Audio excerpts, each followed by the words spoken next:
Harry কেনের দলটা আমি গত 2-3টা বিশ্বকাপের থেকে একটু মানে আলাদা করে দেখছি। গত বিশ্বকাপগুলিতে তারা ভালো ছিল, তারা কিন্তু সবসময় বলতো যে আমরা ওয়ার্ল্ড কাপ চ্যাম্পিয়ন হতে খেলতে আসছি, তাদের জার্নালিস্ট এইভাবেই বলতো কথা। তো সেখান থেকে এবারের বিশ্বকাপে তাদের আলোচনাও কম এবং দলটা খুব একটা যে ভালো সেটা আমি বলবো না, মানে চ্যাম্পিয়ন হওয়ার মতো দল এই বছর তাদের মধ্যে নেই। তারপরেও তারা কিন্তু এই পর্যন্ত এসছে।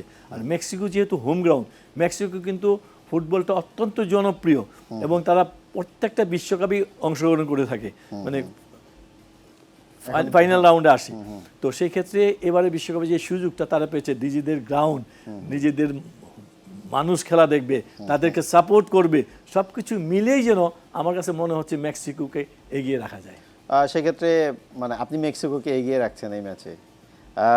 মানে ইংল্যান্ড এখন যেই শেপে আছে, যেই ফর্মে আছে, কিংবা যেভাবে তারা ফুটবল খেলছে, সেই জায়গায় মেক্সিকোকে যদি হচ্ছে গিয়ে পরীক্ষা দিতে হবে কোন জায়গায়, সেটা যদি বলি, সেটা কোন জায়গাটা তাদের পরীক্ষা দিতে হবে? সেটা মিডফিল্ড নাকি তাদের ডিফেন্স? অ্যাটাকার যারা আছে তাদেরকে গোল বের করতে হবে।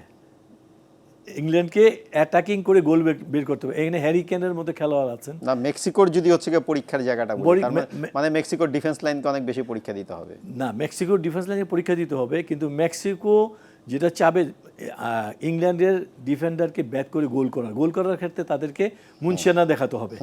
সেই ক্ষেত্রে তারা তাদের যে টোটাল ফুটবলটা যেটা খেলে সেই ফুটবলটা খেলতে হবে। লাস্ট ম্যাচ যেভাবে খেলেছে সেইভাবে যদি খেলে অবশ্যই মেক্সিকো এগিয়ে থাকবে। এই ম্যাচে কি আসলে ওপেন ফুটবল হবে বলে আপনি মনে করেন? আমি মনে করি ওপেন ফুটবল হবে। নাকি হচ্ছে গিয়ে কোনো দল একটু রয়ে সয়ে একটু খেলাটাকে স্লো করে?